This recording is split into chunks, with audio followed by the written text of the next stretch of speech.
enteng. Wah, ini mikirin wudhu lagi enggak?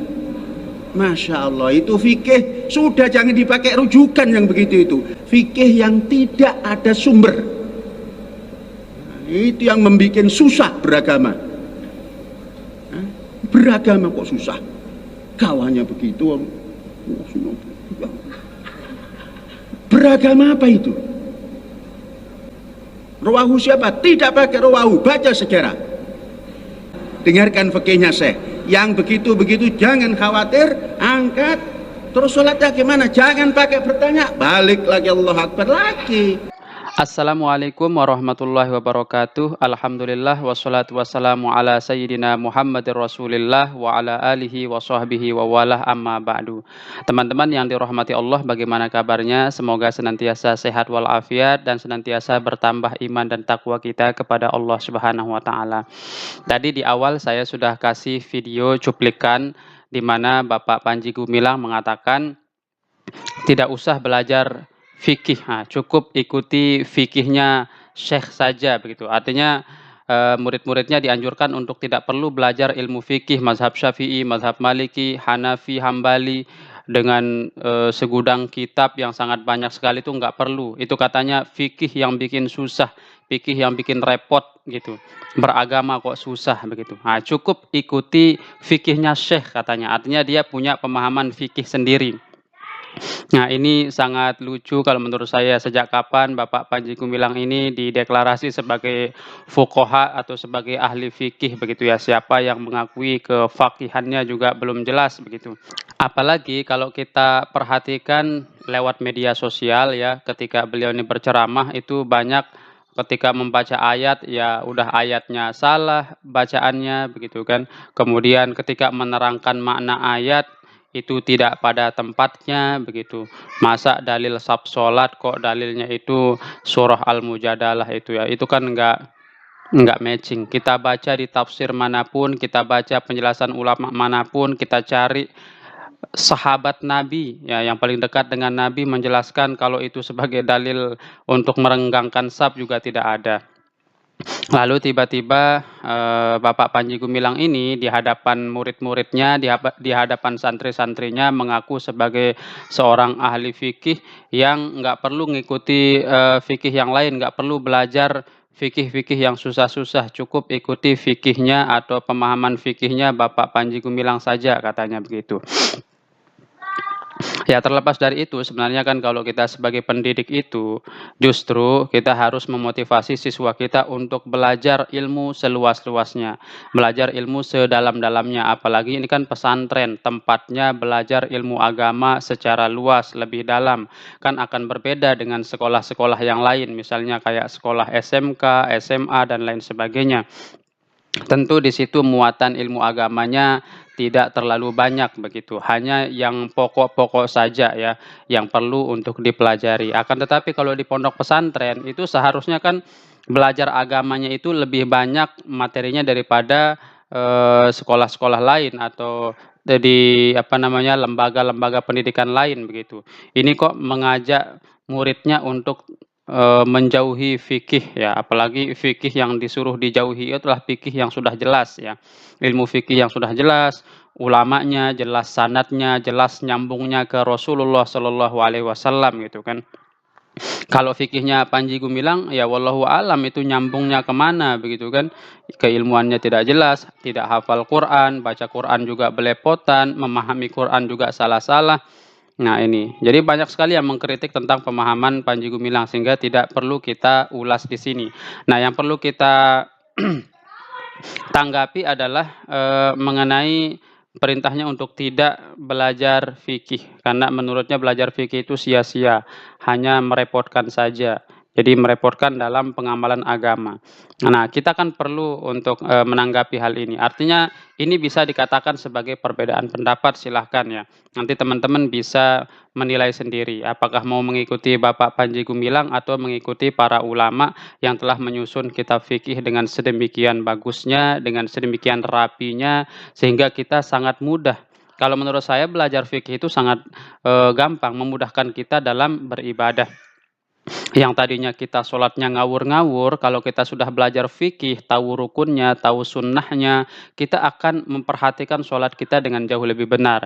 Begitu juga dalam amalan yang lain, ketika kita berpuasa, saat kita berpuasa dengan teledor, setelah kita belajar ilmu fikih itu, kita bisa lebih hati-hati dan lebih khusyuk, lebih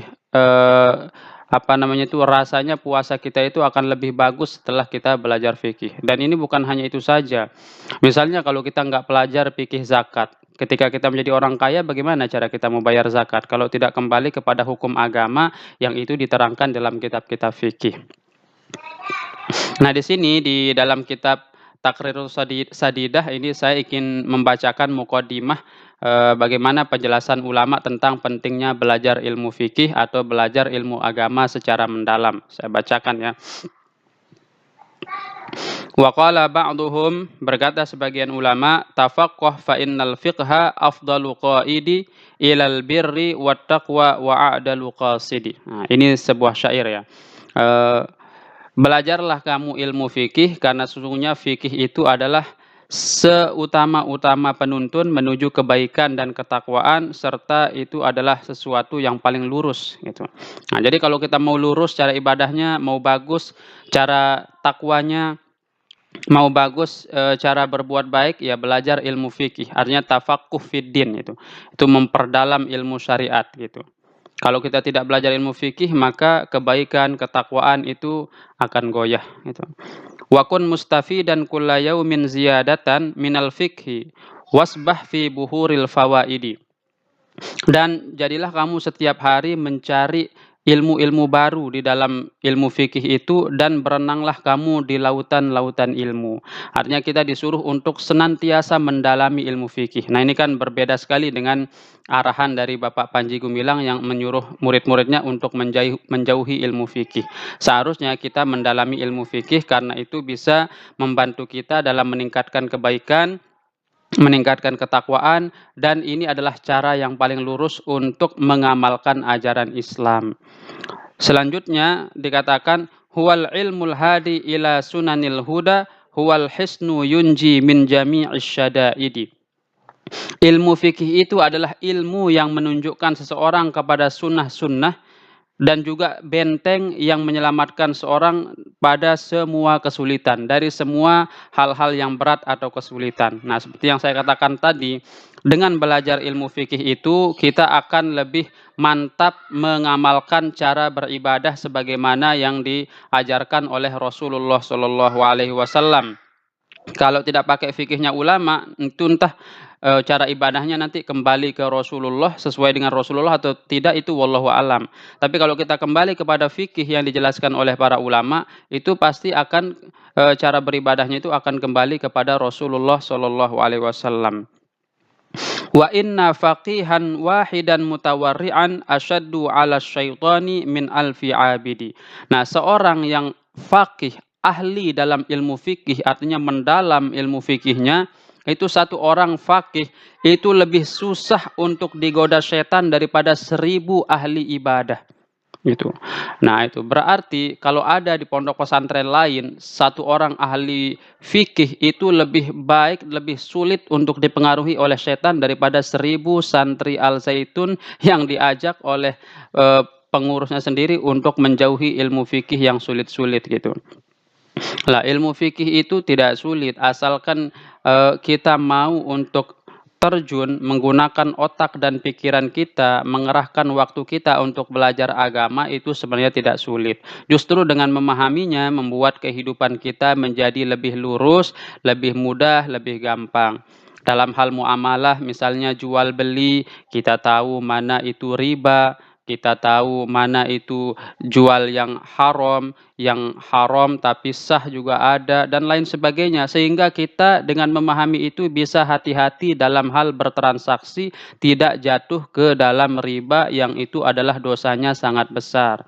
Jadi mengapa dikatakan kalau fikih ini bisa menyebabkan orang sulit beragama?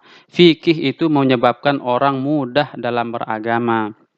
Adapun kalau ada ijtihad para ulama yang berbeda, itu kan kita disuruh pilih salah satu, gitu aja kok repot gitu, gampang gitu. Kalau sholat mau pilih mazhab Syafi'i sesuai dengan hadis-hadis yang dipaparkan, sesuai dengan dalil-dalil, tinggal pilih aja gitu. Jadi nggak ada yang sulit sebenarnya. Justru dengan belajar fikih itu akan lebih mudah, akan lebih lurus cara kita beribadah dan bermuamalah. Selanjutnya di sini dikatakan wa'lam dan ketahuilah annat tafaqquha fid dini ahammu min kathratil awradi wal adhkari. Belajar ilmu agama secara mendalam artinya belajar fikih itu lebih penting daripada banyak wirid dan banyak zikir.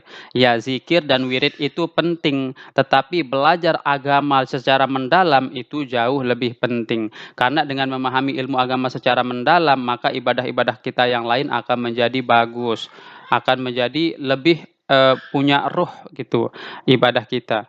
Fa ilmul fiqhi yakunu fardun ainiyan fima tatawaqqafu alaihi sihhatul ibadati wal muamalati wal munakahati.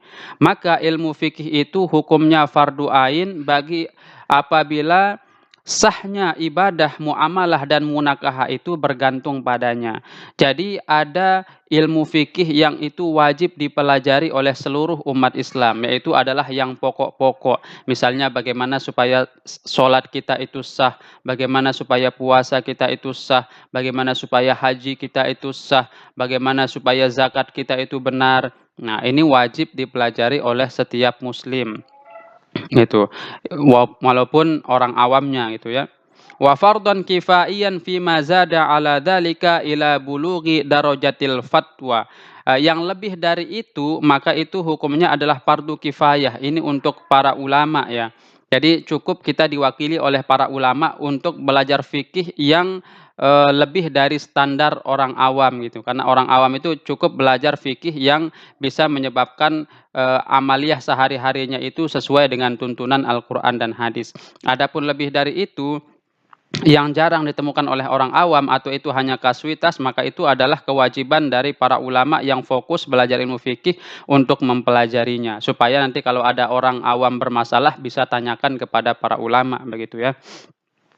Wa manduban fi mazada ala dzalika wat tabahhuri fihi, dan hukumnya mandub atau dianjurkan pada yang lebih lagi dari itu, yang artinya yang pembahasan yang sangat jelimet, sangat luas gitu. Yang lebih mendalam itu hukumnya sunnah. Nah, fahuwa maka dia apa? Belajar tafakuh fiddin itu min afdhalit ta'at, salah satu ketaatan yang sangat utama atau paling utama. Wa aula ma anfaqat fihi nafaisul auqat, dan belajar ilmu fikih, mengerahkan waktu kita dalam belajar ilmu fikih itu adalah termasuk kita mendermakan waktu pada tempat yang paling utama. Jadi orang mengerahkan waktunya bertahun-tahun untuk belajar ilmu agama itu berarti dia telah mendermakan waktunya pada tempat yang sangat tepat. Itu jadi ini sangat bertentangan sekali ya dengan apa yang dikatakan oleh Bapak Panji Gumilang. Jadi justru kalau kita ajak santri-santri kita itu untuk mendalami ilmu fikih, ya entah itu apakah mazhabnya Syafi'i, Maliki, Hanafi, Hambali, terserahlah. Itu kalau kita mendalami itu, maka itu kita menggunakan waktu kita pada tempat yang tepat. Ya daripada gitu setiap hari kita hanya fokus untuk menyanyikan lagu-lagu Yahudi gitu, lagu-lagu Nasrani gitu kan. Kan kita pondok pesantren. Ya kalau kalian mengatakan itu boleh, tetapi masa gitu waktunya hanya untuk itu saja gitu kan. Lebih baik kan untuk lebih mendalami ilmu fikih gitu. Kalau dia di bidang hadis ya mendalami ilmu hadis, kalau di bidang fikih mendalami ilmu fikih. Yang jelas mendalami ilmu agama lah seharusnya kan pondok pesantren seperti itu ya. Selanjutnya wa fil hadisi disebutkan dalam hadis likulli syai'in imadun wa imadu hadzal dini al fiqhu. Segala sesuatu itu punya tiang dan tiang dari agama ini adalah pemahaman agama yang benar gitu. Wa fihi, dan di dalam hadis juga dikatakan ma'ubidallahu bi syai'in afdala min fiqhin fid dini. Tidaklah Allah itu disembah dengan cara yang utama kecuali dengan cara memahami agama atau belajar ilmu fikih. Iya, kalau kita mau nyembah Allah secara baik, secara bagus, sesuai dengan tuntunan Rasulullah, maka caranya adalah dengan kita belajar fikih. Karena para ulama menyusun kitab-kitab fikih itu disarikan dari Al-Quran dan hadis. Ditemukan dalil-dalil hukumnya di sana, kemudian diringkas dalam kitab-kitab fikih. Jadi bagaimana mungkin dikatakan bahwa belajar fikih itu akan menyebabkan kita susah dalam beragama. Saya pribadi tidak pernah merasakan itu ya. Justru setelah saya belajar ilmu fikih, saya tahu bagaimana cara ibadah yang benar, bagaimana cara bermuamalah yang benar. Itu memudahkan kehidupan, saudaraku ya. Sangat bertentangan dengan apa yang dikatakan oleh Bapak Panji. Kemudian wafihi, dalam hadis juga dikatakan khiyarukum fil jahiliyah khiyarukum fil Islam idza faqihu. Orang terbaik di antara kalian di masa jahiliyah akan menjadi orang terbaik di antara kalian di masa Islam idza faqihu, apabila mereka ahli fikih, apabila mereka paham agama secara mendalam. Nah, jadi kalau kita ingin menjadi umat terbaik, umat yang luar biasa, maka dalamilah ilmu agama itu sedalam-dalamnya, begitu. Ai saru alimina bil ahkamis syar'iyyah. Maksud dari hadis ini adalah jadilah kalian orang alim terhadap atau kepada hukum-hukum syariat. Itu menjadi orang yang paham sekali dengan hukum-hukum syariat. Itu. Selanjutnya dikatakan wa inna ma kana ilmul fiqhi bihadhil manzilah ar-rafa'iyah li'annahu huwal ladzi yahfadhu lil muslimina markazahumud dini wad dunyawi baina sairil umami. Nah, kemuliaan atau makam ilmu fikih yang sangat tinggi itu disebabkan karena ilmu fikih itu menjaga umat Islam, menjaga kedudukan mereka, baik kedudukan dunia maupun kedudukan agama maupun kedudukan dunianya di antara umat-umat yang lain. Itu. Jadi kalau kita ingin maju sebagai umat Islam, justru adalah kembali kepada Al-Quran dan hadis, kembali kepada ilmu fikih, kembali belajar secara mendalam agama kita masing-masing. Agama kita, terutama agama Islam ya. Wa bihi ya'rifuna min aina tu'khadul katifu fil ibadat wal adat wa annal muslimina humul a'launa ala sairil umami fil hayati wa ba'dal mamat.